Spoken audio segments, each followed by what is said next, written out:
Hi friends, mythology దీని గురించి మనందరికీ తెలుసు. అయితే ఈ మైథాలజీ అనేది మన మనుషుల యొక్క జీవితాలతో ముడిపడి ఉంది. అంతేకాకుండా ఈ మైథాలజీలో ఎన్నో మనకు తెలియని క్రియేచర్స్ కూడా ఉన్నాయి. అయితే వాటి గురించి ఈరోజు మన వీడియోలో చాలా క్లియర్గా చాలా స్పష్టంగా తెలుసుకుందాం. కనుక ఈరోజు వీడియో చాలా అంటే చాలా ఇంట్రెస్ట్ ఉండబోతుంది. కనుక ఈరోజు వీడియోని ఎక్కడ స్కిప్ చేయకుండా పూర్తిగా చూడండి. అలానే ఫస్ట్ టైం కనుక మన వీడియోని చూసినట్లయితే వీడియోకి ఒక లైక్ చేసి వెంటనే మన ఛానల్ సబ్స్క్రైబ్ అయిపోండి. అలానే పక్కనే ఉన్న బెల్ ఐకాన్ కూడా ఆన్లో పెట్టుకోండి. మరి ఇంకెందుకు ఆలస్యం, let's start your today's episode. ముందుగా గెయిన్ సర్పెంట్ లేదా అతిపెద్ద పాము. దీన్నైతే మన మైథాలజీలో కన్నా నార్త్ మైథాలజీలో బాగా ఎక్కువగా చూస్తాం మనం. అయితే ఇది చాలా అంటే చాలా పెద్ద పాము. దీన్ని మనం ఎక్కువగా ఈజిప్ట్ యొక్క మైథాలజీలో మనకి ఎక్కువగా కనిపిస్తుంది. దీంతో పాటు ఇక మన హిందూ రిలీజియన్ వాస్కి పేరుతో ఇది గొప్ప పేరుగా వచ్చింది.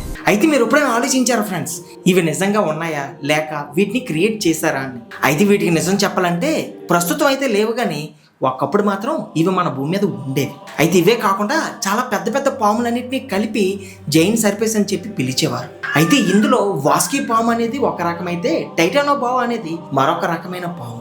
అయితే ఈ టైటానోబావా అనేది ఎంత హైట్ ఉంటుందో తెలుసా? ఇది దాదాపుగా 42 అడుగులు పొడవు ఉంటుంది. ఇక వాస్కి పాము గురించి అయితే చెప్పనవసరం లేదు, దీనికంటే ఇంకా భారీ ఎత్తుగా ఉంటుంది. దాని ఎత్తు 50 అడుగుల కంటే పై మాటే ఉంటుందని చెప్పి శాస్త్రవేత్తలు చెప్తున్నారు. అయితే ఇవి అంత పొడుగు ఉంటాయి కాబట్టి ఒకప్పుడు వీటి యొక్క రాజ్యం అనేది అంత గొప్పగా గడిచింది. అయితే వీటి యొక్క ఎత్తు కారణంగా, వీటి యొక్క ఆకారం కారణంగా ఎంత పెద్ద జంతువునైనా సరే చాలా ఈజీగా వాటి దగ్గరికి వెళ్ళి వాటిని చుట్టి కిందన పడేసి ఏకంగా ఒక్కసారిగానే నోట్లో పెట్టుకుని మింగేసేది. అంటే ఒకసారి మీరే అర్థం చేసుకోవచ్చు ఈ పాములు ఎంత పెద్దవనేసి. ఇక next yeti and Bigfoot. Yeti పేరును మీలో చాలా మంది వినే ఉంటారు, అవునా? అయితే హిమాలయంలో ఉండే యతినే ఈ యతి.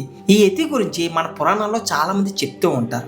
అయితే 1952లో ఎవరెస్ట్ సమీపంలో యతి యొక్క ఫుట్ ప్రింట్స్ని క్యాప్చర్ చేశారు.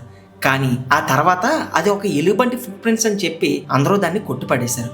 కానీ వాస్తవం చెప్పాలంటే అది అబద్ధం. అది ఒక పెద్ద కోతి లాంటి ఆకారం. ఒక రకంగా చెప్పాలంటే మన పురాణాలకి చాలా దగ్గర సంబంధం ఉన్న ఒక దైవ స్వరూపం. మన దగ్గర ఉన్న యతి లాంటిదే నార్త్ అమెరికాలోని నేటివ్ అమెరికన్స్ దగ్గర కూడా ఒకటి ఉండేది.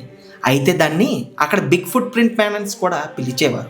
ఇక 1961లో ఈ బిగ్ ఫుట్ మ్యాన్ కి సంబంధించిన ఖాళీ యొక్క ముద్రలో కనిపించాయి. అలాగే ఇంకొకసారి ఈ బిగ్ ఫుట్ మ్యాన్ నడిచి వెళ్ళి ఒక వీడియో సోషల్ మీడియాలో వైరల్ అయింది. అయితే ఇది సరైన వీడియో కాదని చెప్పి తర్వాత తేలింది. ఈ మైథాలజీలో ఈ క్రియేచర్ గురించి చాలానే ఉంది. అసలు ఈ క్రియేచర్ ఎక్కడ ఉందని చెప్పి సైంటిస్టులు స్టడీ చేస్తే దాదాపుగా 3.7 మిలియన్ సంవత్సరాల క్రితం ఇలాంటి క్రియేచర్ ఆస్ట్రేలియాలో ఉండేదని చెప్పి వారికి తెలిసింది. అయితే ఎక్కువ సంఖ్యలో ఉండేవని కూడా కొన్ని పురాణాలు అనేవి చెప్తూ ఉన్నాయి. ఇక తర్వాత యూనికార్న్. యూనికార్న్స్ ని మీరు ఎప్పుడైనా చూసారా?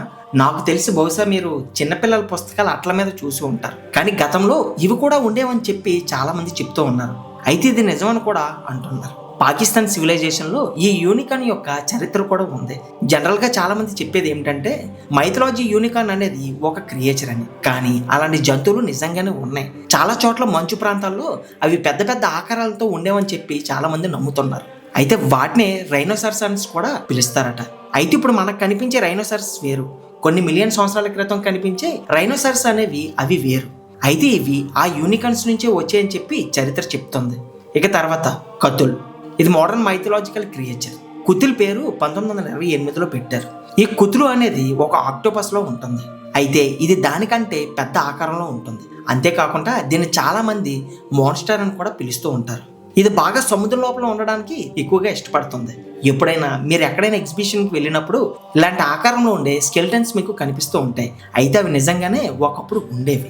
ఇందులో కొన్ని 40 అడుగుల ఎత్తులో ఉంటే మరికొన్ని 30 అడుగుల పొడవు కూడా ఉండేవి.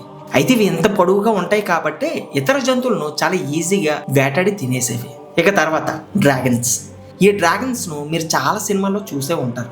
ముఖ్యంగా చైనా సినిమాల్లో వెస్ట్రన్ కల్చర్లో ఇవి రెక్కలతో ఉంటే నార్త్ కల్చర్లో మాత్రం రెక్కలు లేకుండా ఉంటాయి. ఏ కల్చర్లో అయినా ఇవి మాత్రం చాలా పవర్ఫుల్గానే ఉంటాయి. అయితే ఇవన్నీ ఇమేజిన్లోనే ఉంటాయి. అంటే డైనోసార్ స్కెల్టన్స్ మనకు దొరికినప్పుడు వాటిని చూసి డ్రాగన్స్ని ఇమేజిన్ చేసి సృష్టించారు. అంటే డ్రాగన్ అనేది ఒక భయంకరమైన క్రియేచర్. అయినా కానీ ఈ డ్రాగన్ చాలా మంది ఇష్టపడుతూ ఉంటారు. అచ్చం ఈ డ్రాగన్ లాంటి క్రియేచర్ ఒకటి దాదాపుగా 66 మిలియన్ సంవత్సరాల క్రితం ఉండేదట. కానీ ఈ డ్రాగన్స్ నిజంగా ఉన్నాయా లేవా అనడానికి రకరకాల తప్పుడు ఆధారాలు ఉన్నాయి. అలాగే నిజమని నిరూపించే చరిత్ర కూడా ఉంది. అయితే ఇవి పొట్టిగా ఉంటాయి కూడా. దాదాపుగా 1300 సంవత్సరాల క్రితం ఇవి ఉండేవని చెప్పి చాలా మైథలాజికల్స్ చెప్తున్నారు, కానీ అవి ప్రూవ్ కాలేదు. ఇక నెక్స్ట్ లోచ్నెస్ మాన్స్టర్. కొన్ని వేల సంవత్సరాల క్రితం స్కాట్లాండ్లోని ఒక ప్రాంతంలో మాన్స్టర్ని చూసినట్లు చరిత్ర చెప్తుంది. ఇది చాలా పెద్దగా ఉంటుంది, దీనికంటే దీని మెడ ఇంకా పెద్దగా ఉంటుంది. ఇంకా క్లియర్గా చెప్పాలంటే ఇది డైనోసార్ని చూసినట్లే ఉంటుందంట. అయితే మన సైంటిస్టులు అక్కడికి వెళ్ళి డిస్కవర్ చేస్తే మాత్రం వారికి ఒక మాన్స్టర్ కూడా అక్కడ కనిపించలేదు. సరే, కనిపించిన సంగతి పక్కన పెడితే అట్లీస్ట్ దాని యొక్క స్కెల్టన్ కూడా వారికి దొరకలేదు. అయితే ఇవి అచ్చం మాన్స్టర్ లాగానే ఉండేవట. అయితే వాటిని పిలిసియోవర్స్ అని పిలిచేవారు. అయితే ఇది ఎంత పెద్దగా ఉండేదో మీరేమైనా ఊహించగలరా? సరే, నేనే చెప్తాను వినండి. వీటి యొక్క పొడవును కొలిస్తే ఆ పార్కింగ్లో సుమారు 3 కార్లు పడతాయంట. అంటే మీరు ఒకసారి అర్థం చేసుకోవచ్చు అవి ఎంత పొడవుగా ఉంటాయని. అయితే దాదాపుగా 150 ఏళ్ల పాటు సముద్రాన్ని పాలించేవి. ఆ తర్వాత జరిగిన క్లైమేట్ చేంజెస్ వల్ల ఈ జాతి అంతరించిపోయిందని చెప్పి చరిత్ర చెప్తుంది. సో మై డియర్ ఫ్రెండ్స్, చూసారు కదా ఈరోజు మన వీడియోలో మాన్స్టర్స్ని. అయితే వీటిని చూసిన తర్వాత మీకేమనిపించింది అనేది ఖచ్చితంగా మర్చిపోకుండా కింద కామెంట్లో తెలియజేయండి ఫ్రెండ్స్. అలానే ఫస్ట్ టైం కనుక మన వీడియోని చూసినట్లయితే వీడియో లైక్ చేసి వెంటనే మన ఛానల్ సబ్స్క్రైబ్ అయిపోండి. అలానే పక్కన ఉన్న బెల్ ఐకాన్ కూడా ఆన్లో పెట్టుకోండి. నెక్స్ట్ వీడియోలో మళ్ళీ కలుద్దాం. Thanks for watching.